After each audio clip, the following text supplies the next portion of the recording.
বাজারে ঢুকতেই চোখে পড়ল দারুণ ব্যস্ততা। বন্ধু একটা লাঠি হাতে পোজ দিচ্ছে, আরে এদিকে তো কাঠের কাজ চলছে। কাঠ দিয়ে দারুণ ধরনের হাতল বানানো হচ্ছে। বন্ধু সেটা হাতে নিয়ে ক্যামেরায় দেখাচ্ছে।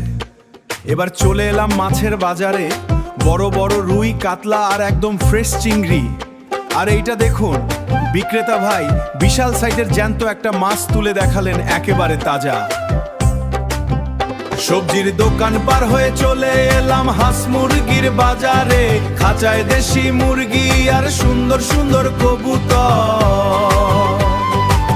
দোকানির সাথে কথা বলে একটা বড় কালো চীনা হাঁসনে ছেড়ে দেখছি আমরা।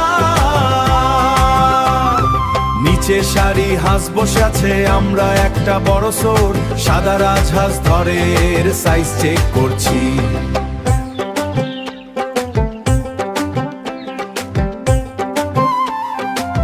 হাঁসটা বেশ শান্ত, সাদা রাজহাঁসের পর আবার সেই কালো চীনা হাঁসটা ধুয়ে দেখলাম।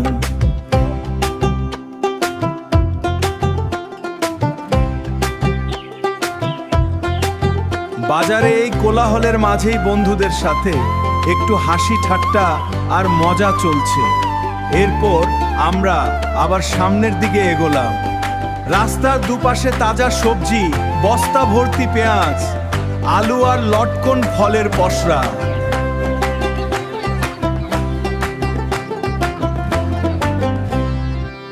বাজারে পরিচিত ভাই ব্রাদারের অভাব নেই। হাত মিলিয়ে কুশল বিনিয়া চলল। পাশেই দেখলাম ডিম আর পানের বিশাল স্তূপ। পাশেই দেখলাম ডিম আর পানের বিশাল স্তূপ। সুপারি বাছাই চলছে, আমরাও কিছু কেনাটা করে টাকা দিয়ে বিল মিটিয়ে দিলাম।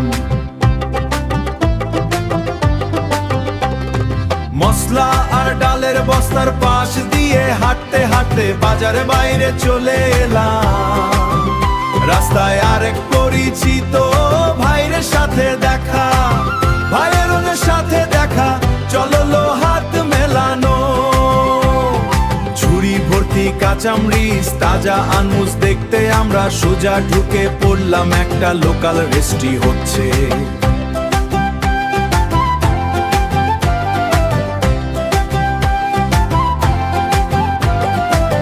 গরম গরম ভাজা পোড়া দিয়ে হালকা নাস্তা সেরে নিলাম।